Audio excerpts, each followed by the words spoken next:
to Daisy's Kitchen again.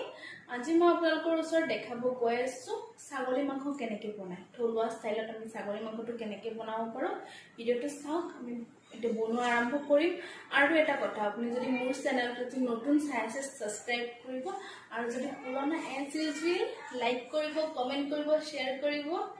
Keep watching আহক আৰম্ভ কৰোঁ খাব গৈ আছো আমাৰ থলুৱা ষ্টাইলত কেনেকৈ আমি মটনটো বনাও মানে আমি ছাগলী মাংসটো কেনেকৈ থলুৱা ষ্টাইলত বনাও তাৰ বাবে মই লৈছো ইয়াতে 5টা পিয়াজ 3টা আলু এটা বিলাহী আৰু ইয়াতে মই সোৱাদ অনুযায়ী জিৰা গুড়া নিমখ হালধি গুড়ি আৰু এইটো সকলোৱে জানে ভোট জলকীয়া বুলি কয়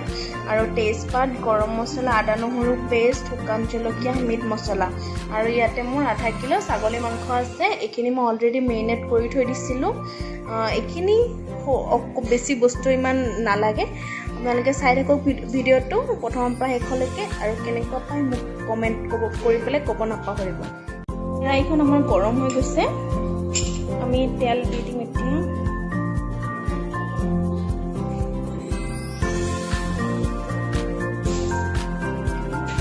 তেলটো গৰম কৰি দিম এতিয়া তেল গৰম হৈ গৈছে আমাৰ শুকান জলকীয়া আৰু তেজপাতটো দিছোঁ শুকান জলকীয়াটো আপুনি শুকাই দিব নাপাহৰিব নহ'লে শুকান জলকীয়াটো গালৈকে দিব পাৰে পেলাই আমি পিঁয়াজটো দি দিম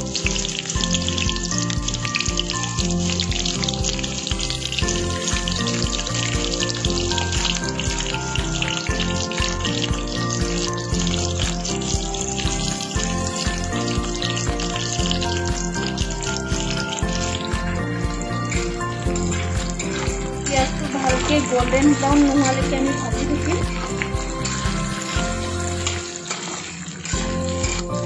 চবৰে বনোৱা ষ্টাইল বেলেগ থাকে মোৰ অকমান বেলেগ হয় আপুনি এইটো মই যেনেকৈ বনাইছোঁ এবাৰ ঘৰত ট্ৰাই কৰি চাব বহুত টেষ্টি ল'ব মানে খাই পেলাই এতিয়া ভাজি পেলাই এইখিনি আদা নহৰু পেষ্টটো মই এতিয়া দি দিম ইয়াতে মই তেলতে গোটেই মছলাখিনি দি দিওঁ ৰং গুড়া নিমখ যিখিনি দিব গোটেইখিনি এতিয়াই দি দিম মই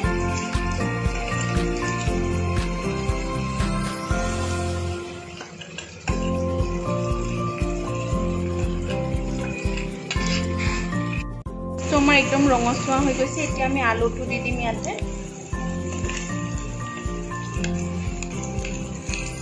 আৰু বিলাহীটো দি দিম একদম ভালকে ভাজি ল'ম গোটেই বস্তুখিনি এইখিনি মই 10 মিনিটমান ভাজিলোঁ বিলাহীটো অলৰেডি গলি গৈছে এইখিনি ইয়াতে দি দিম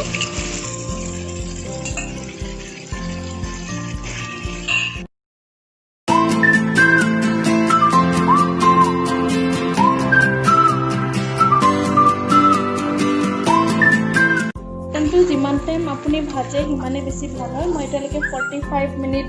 ভাজিলোঁ এইটো কালাৰো এটা ভাল কালাৰ আহি গৈছে আপুনিও যিমান টাইম পচিবল হয় ভাজিব তাৰপিছত গৰম পানী দি দিব এতিয়া ভাজি আছোঁ মাংস একদম সিজি গ'ল ভাজি একদম সিজাই পেলালোঁ এতিয়া মই পানী দিম ইয়াতে এতিয়া মই পানী দিছোঁ এইটো মানে অকণমান টাইম উতলাম এইটো মানে শুহিব দিম দি আকৌ পানী দিম